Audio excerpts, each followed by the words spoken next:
আসানসোলের বাগদিহা গ্রামের একটি বাড়িতে বিস্ফোরণ। বিজেপি কর্মীর বাড়িতে বোমা বিস্ফোরণের অভিযোগ। বাড়িতে বোমা মজুত রাখা হয়েছিল বলে এমনটাই দাবি করেছে তৃণমূল কংগ্রেস।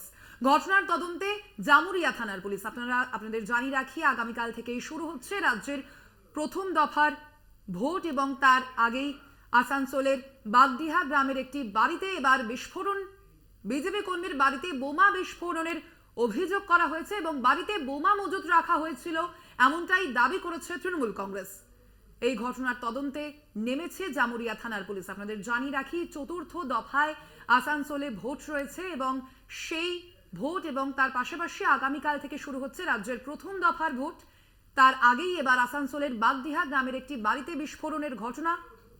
এ বিষয়ে আরো বিস্তারিত জানবো। ফোন লাইনে রয়েছেন আমাদের প্রতিনিধি উৎপল পাথর। উৎপল, ঠিক কি অভিযোগ করা হচ্ছে বিজেপি কর্মীর বাড়িতে যে বোমা বিস্ফোরণের অভিযোগ তুলছে তৃণমূল, সে বিষয়ে কি জানাচ্ছে বিজেপি?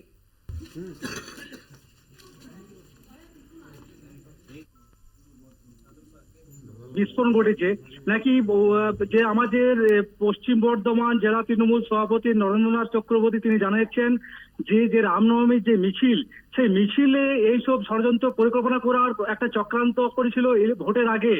এই বিজেপি কর্মীর বাড়ি থেকে সেই বোম বাঁধার সময় একটা যখন বোম বাঁধে বাস্ট হয়ে যায়, তারপরে ঘটনাস্থলে জামুরিয়া থানা পুলিশ পৌঁছে এবং তদন্ত শুরু করেছে।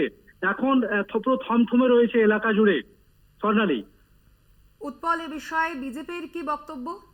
এই বিষয়ে বিজেপি যে জেলা সভাপতি আছে যে বাপ্পা চ্যাটার্জি, তিনি কিন্তু অভিযোগটা অস্বীকার করেছেন এবং বলেছেন যে আসানসোল লোকসভাতে তৃণমূল হারবে বলে তারা চক্রান্ত করে এগুলো পরিকল্পনা করছে এবং একটা দোষারোপ করছে।